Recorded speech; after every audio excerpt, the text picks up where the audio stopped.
আজ থেকে প্রায় ৭-৮ বছর আগের ঘটনা। আমার বান্ধবী প্রিয়ার বাবা হঠাৎই বাস অ্যাক্সিডেন্টে মারা যায়। বাড়িতে শোকের ছায়া নেমে আসে। তবে শোকটা আস্তে আস্তে কেটে গেলেও বাড়িতে নেমে আসে ভীষণ অভাব। প্রিয়া, ওর একটি ছোট্ট ভাই আর ওর মা।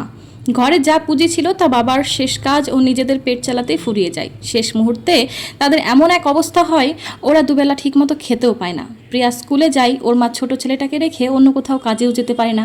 তখন আশেপাশের পাড়ার লোকজনেরা ঠিক করে ওদের বাড়িতেই সবার কম বেশি সাহায্যের মাধ্যমে একটি দোকান খুলে দেওয়া হোক। সারাদিন চা বিস্কিট বিক্রির সাথে বিকেলবেলায় চপ মুড়ি। ধীরে ধীরে ওরা একটু ভালো অবস্থায় ফেরে। বেশ ভালোই বেচা কেনা, লোকজনের ভিড়। তবে একটা সময় ওদের ছোট্ট দোকানটাই গোটা গ্রামের ১ নম্বর দোকান হয়ে দাঁড়ায়। হঠাৎই টাকার আয় উন্নতির সাথে সাথে প্রিয়া ও প্রিয়ার মায়ের আশেপাশের লোকজনের সাথে কথা কম হয়ে যায়।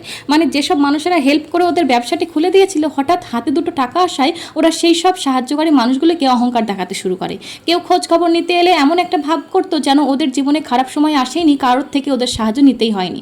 ওরা প্রথম থেকেই ধনী ব্যক্তি। তবে দুদিনের অহংকার মানুষকে কিন্তু দুদিনেই পথে বসায়। ওদের চা চপের দোকানের আয় উন্নতি দেখে ওদের টেক্কা দেওয়ার জন্য পাড়ার অন্য একজন সেম ভাবেই দোকান খোলে। ওদের তুলনায় খাবারগুলো বেশি টেস্টি বানায়, দাম তুলনামূলকভাবে কম না, এবং সব থেকে গুরুত্বপূর্ণ হলো ব্যবহার। মানুষের সাথে মিষ্টভাষী হয়ে চলে। আর মানুষের ধর্ম, যেখানে মুখ মিষ্টি পাবে, ভালো ব্যবহার পাবে, সেখানেই মানুষ ছুটে যাবে। অতিরিক্ত অহংকারে আজ প্রিয়াদের ব্যবসা মাটিতে মিশে যায়। প্রবাদটি কি সত্যিই ঠিক? বলতো, অতি অহংকার পতনের মূল কারণ।